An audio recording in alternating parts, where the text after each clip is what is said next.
मैंने एक लाइन पढ़ी थी कि parenting is an art and not everyone is an artist.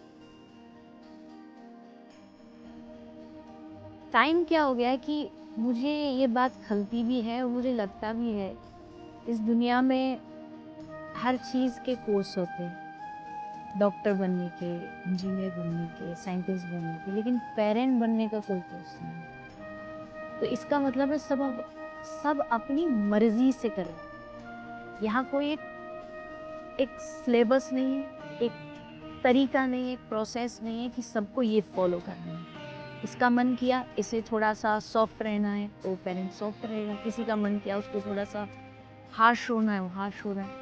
I think पहले तो इस चीज़ के लिए थोड़ा सा कुछ प्रोसेस हमें, मेरी नज़र ऐसी है ना, आई थिंक इसको बहुत सारे लोग ऑब्जेक्ट भी करेंगे कि तो होते कौन इस बात को बोलने वाले कि तो आई थिंक ये तो मेरा व्यू हो गया पेरेंटिंग पर। बट अब ये थोड़ा मुझे लगता है पॉसिबल भी नहीं है। बट एक चीज़ हम कर सकते हैं कि पेरेंटिंग के लिए अगर खुद पेरेंट्स भी थोड़ा सा स्पिरिचुअली इवॉल्व होंगे तो they can guide their children in a right way. थोड़ा सा पेरेंट बनने से पहले अपने आप को प्रिपेयर करो, प्रिपरेशन करो। प्रिपरेशन इज़ कि आप कुछ बुक्स पढ़ो, चाहे वो माइथोलॉजिकल हो, स्पिरिचुअल हो या आम कोई भी पेरेंटिंग की हो वो जानिए। सेकेंड थिंग इज़ कि मुझे ऐसा कभी कभी लगता है कि इस दुनिया में एवरी सोल इज इन दुनिया, ठीक है। ये फरीदी है, आप सिड है, मैं चित्रलेखा हूँ, इनकी मदर है, इनके फादर हैं। We all are different, we all are different souls. हम आए भी अलग अलग जगह से हैं। इनकी पास्ट लाइफ अलग होगी, आपकी मेरी नेक्स्ट लाइफ अलग होगी। और ये एक लाइफ नहीं है, न जाने कितनी लाइफ हमने ऐसी जी है। और हमारा जो माइंड सेट है, हमारी जो थ्योरी है, वो उसी के अकॉर्डिंगली काम करे। अब ये किसी के घर बच्ची बन करके आ गई, एक हजारों हजारों साल पुरानी ये आती है। अब एक नए घर में आई और इनके जो पेरेंट्स होंगे वो हजारों साल पुरानी एक दूसरी सोल। अब इन दोनों को एक घर में अप्रॉक्स 100 साल तक साथ में जीना, कॉन्फ्लिक्ट हो गई एट एनी कॉस्ट। क्यों? क्योंकि इनके विचार इनकी अपनी कर्म से होंगे, कार्मिक अकाउंट से होंगे, और इनके पेरेंट्स के, मेरे पेरेंट्स के सब अलग अलग होंगे। तो कॉन्फ्लिक्ट होना is very very very normal. हर रिश्ते में होना इज़ नॉर्मल एंड पेरेंट्स में होना ज़्यादा है, क्योंकि पेरेंट्स का ये रहता है कि हक एक कि हम बड़े हैं, हम तुमको सिखाएंगे, हम बताएंगे। और बच्चे को लगता है कि शायद मैं जो सोच रहा हूँ वो सही है, मैं जो कर रहा हूँ, मैं या जो करना चाह रहा हूँ। फॉर एन एग्जाम्पल, अगर इसका परिधि का माइथोलॉजी में इंटरेस्ट है, इसका डांस में इंटरेस्ट है, इसका सिंगिंग में इंटरेस्ट है, लेकिन इसके पेरेंट्स उसको फोर्स करें नहीं तुमको तो 90% मैथ्स नहीं लाना, व्हाट वुड शी डू?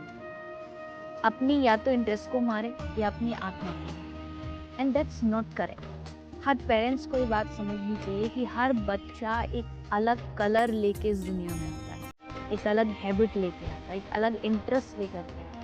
आप फोर्सफुली आप उसको जबरदस्ती कुछ और बना भी दोगे, वो बन भी जाएगा आपके फोर्स से।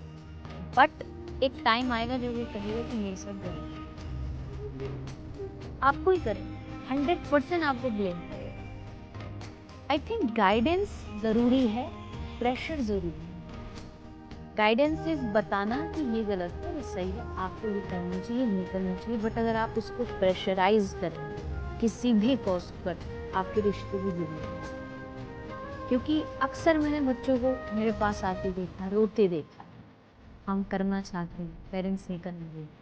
हमारा मन है हम कुछ आर्ट्स में करें, लेकिन उनको है कि नहीं तुमको तो हम डॉक्टर ही बना है। और हमारा इंटरेस्ट नहीं है, हम बन भी जाए तो क्या, एंड फिर रोते हैं।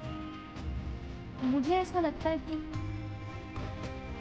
वो कोई बुरा ना माने, बट हम ऐसा मानते हैं कि पेरेंट्स की आंख में आंसू आए आपकी वजह से भी बहुत बड़ा पाप है।